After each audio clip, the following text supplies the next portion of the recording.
वासुदेव बसते मेरे नस नस में।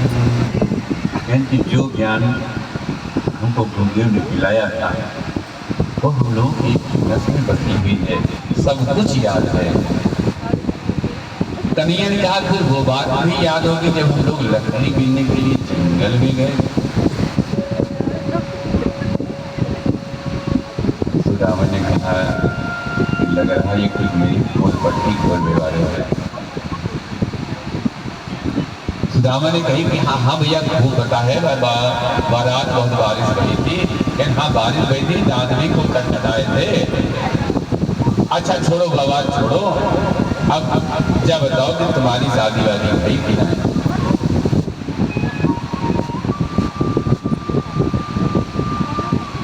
कन्हैया बोले कि हमारी शादी की तो पूछो। कहते हमारी शादी को तो बहुत बुलाना था, जो को बुलाओ ना, तुमने करियर ही बनाया।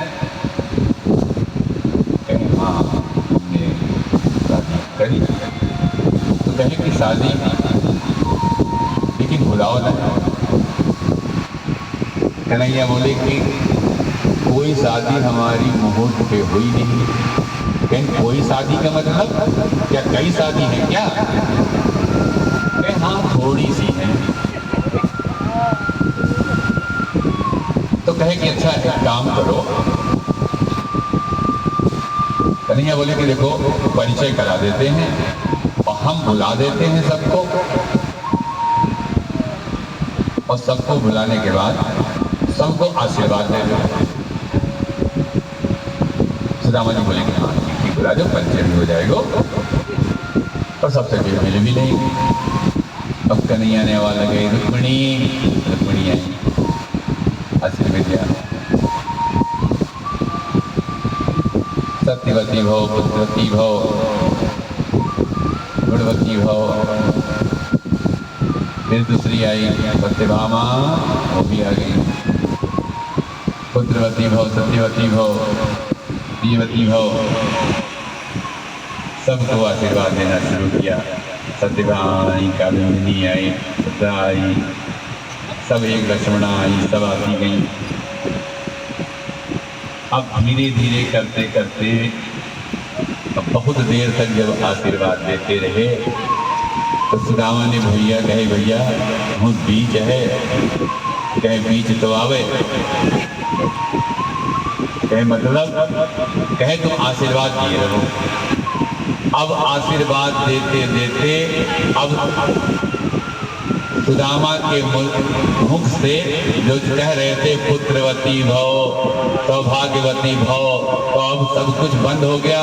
अब इतना थके कहे भव भव, अब जो आवे कहे भव भव, इतना थक गए।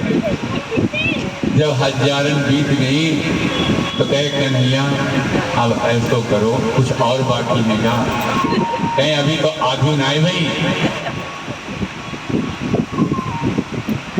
कन्हैया बोले कहेंगे कि जब तुम्हारी पत्नी तुम इनके पति, और ऐसा करो कि हम तुम्हें को आशीर्वाद दे दे, तुम इन सबन को आशीर्वाद दे दो, हमारी चिट्ठी दे कर दो, नहीं हमारे तो आशीर्वाद देते प्राणों में चले जाएंगे।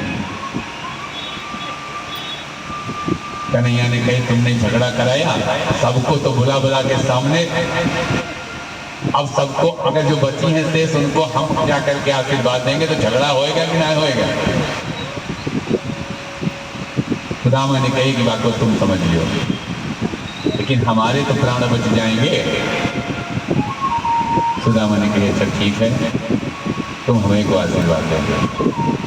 सुदामा ने कन्हैया को आशीर्वाद दिया। कन्हैया ने कहा अच्छा ये बताओ, अब तुम आशीर्वाद उनको दे देंगे, हम इतनी देर से देख रहे हैं कि जब से आए हो तब से एक हाथ तुम टेढ़ा किए हो, हमें कोई दर्द जरूर है? नहीं कन्हैया हमें कोई दर्द नहीं है। कन्हैया ने हाथ पकड़ा, कहा आज हम तुम्हारो दर्द ठीक करके रहेंगे। कन्हैया ने कहा कोई दर्द ना हो रहे हो।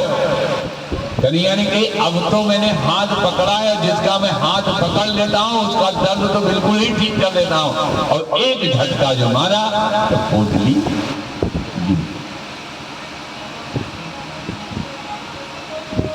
पोटली गिरते ही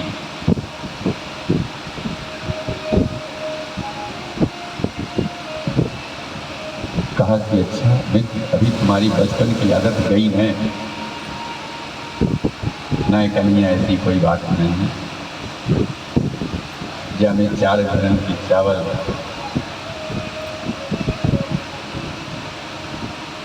इसीलिए ना दे। कन्हैया बोले कि मैं ये समझ रहा था। कन्हैया ने तुरंत पोटली खोली, खोल करके एक मुट्ठी मुख में डाली।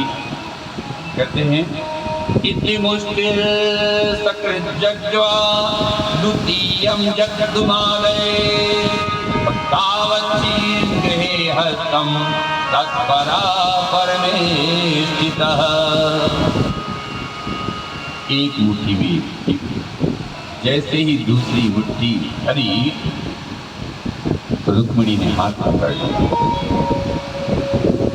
कुछ विद्वान इसको कई तरह से लिखते हैं। कुछ कहते हैं कि रुक्मिणी ने इसलिए हाथ पकड़ लिया कि प्रभु एक में तो एक लोग दे दिया, क्या तुम भी जो है सुदामा बनना चाहते हो।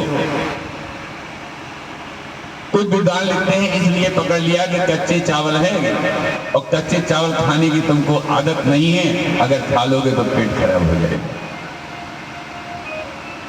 कुछ लिखते हैं कि इसलिए हाथ पकड़ लिया कि ये इस परम विभूति की प्रसादी है और प्रसादी को अकेले खाओगे, इसको हम सब लोग मिल बांट के खाएंगे। सब ने अन्य अपने मत दिए।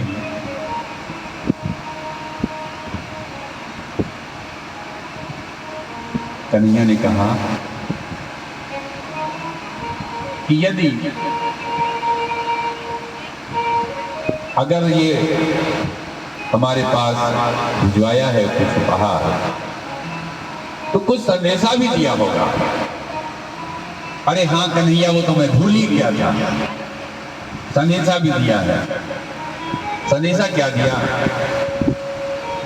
तो कहा एक मास दोय पाख में दोय एकादशी हो,